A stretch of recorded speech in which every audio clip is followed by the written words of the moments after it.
வணக்கம். எல்லோரும் சுகமாக இருக்கேல? நான் இன்றைக்கி 4 மணிக்கு விலாக் எடுக்க ஆரம்பிச்சிட்டேன். சுவாமியை பார்த்துட்டு டக்குன்னு இந்த மாதிரி பளிச்சுன்னு க்ளீன் பண்ண ஒரு கிச்சனுக்குள்ளே நுழையிறதுங்கிறது ஒரு சுகமான அனுபவம்னு நான் சொல்லுவேன். 90% இப்படி தான் வச்சுருப்பேன். பட் சாட்டர்டே சண்டே வேணால் கொஞ்சம் லைட்டாக நெழுவெடுப்பேன். அண்ட் இன்றைக்கி லஞ்ச் பாக்ஸ் பேக்கிங்க்கு நான் இன்றைக்கி பண்ண போகிறது பாலக், கேப்சிகம் அண்ட் பன்னீர் சேர்த்த ஒரு பிரியாணி. இது ஃபஸ்ட்டு டைம் நான் ப்ரிப்பேர் பண்ணுறதுனால வீடியோ எடுக்கலை. எப்பயுமே நான் போடுற குக்கிங் வீடியோஸ் அண்ட் ரெசிபீஸ் எல்லாமே 1-2 முறை நான் பண்ணி பார்த்துட்டு அதில் நிறைய குறைகள் இருந்த என்னங்கிறத ஃபேமிலிட்டேருந்து நான் கிரிட்டிசைசேஷன் வாங்கிட்டு அதுக்கப்புறமா தான் நான் இன்ட்ரடியூஸ் பண்ணுவேன்.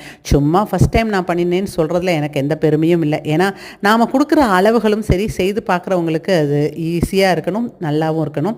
இட்லி தான் இன்றைக்கி பிரேக்ஃபாஸ்ட். காஃபி யாருக்கு போகுதுன்னு பார்க்குறீங்களா? என் மகளுக்கு. அவளுடைய ரொட்டீன் மார்னிங் 4 மணிக்கே ஆரம்பிச்சிடும். இன்றைக்கி ஃப்ரூட்டில் பப்பாயா தான். மணி 6 மணி ஆச்சு. பாருங்களேன், பால்கனிலேருந்து எவ்வளோ வெளிச்சம் வந்திருக்குன்னு. எங்களோட வீடு வந்து ஈஸ்ட் ஃபேஸிங். ஸோ சூரிய பகவான் கார்த்தால காட்சி தர மாட்டார். சாயந்தரம் தான் இந்த சைடு வழியாக நாங்கள் பார்க்குறதுக்கு முடியும். பட் நல்லா கூலாக தான் இருக்குது கிளைமேட்டு. மழை எதுவுமே இல்லை 2 நாள்.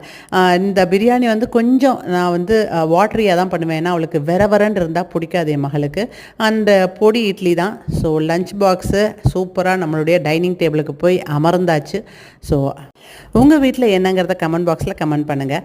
நாங்கள் மங்களூர் வந்ததுக்கு காரணமே நம்ம குழந்தையோடைய படிப்புக்காக தான். நாம் குழந்தைகளுக்கு சொத்து சுகம், நகை நட்டு, பெரிய இடத்துல கல்யாணம் இதெல்லாம் விட ஒரு அடிப்படையான ரொம்ப தீர்க்கமான படிப்பை கொடுக்கணும். அதுவே அவங்களுடைய ஃபுல் வாழ்க்கையை மேற்கொண்டு முன்னேற வைக்குங்கிறதுல எங்கள் ஃபேமிலிக்கு பெரிய நம்பிக்கை.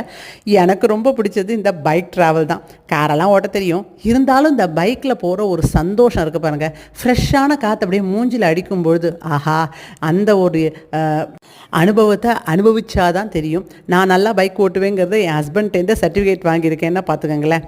அடுத்து இன்றைக்கி ஃப்ரைடே.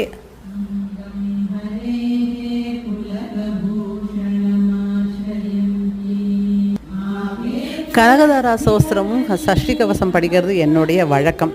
நீங்கள் எல்லோரும் இந்த நாளை எப்படி ஆரம்பிச்சிங்க அப்படிங்கிறத கமெண்ட் பாக்ஸில் கமெண்ட் பண்ணுங்கள். இந்த மாதிரி மினி விலாக்ஸ் பிடிச்சிருக்காங்கிறதையும் கமெண்ட் பாக்ஸில் கமெண்ட் பண்ணுங்கள். இன்னொரு அழகான வீடியோவில் உங்களை சந்திக்கிறேன். பாய்.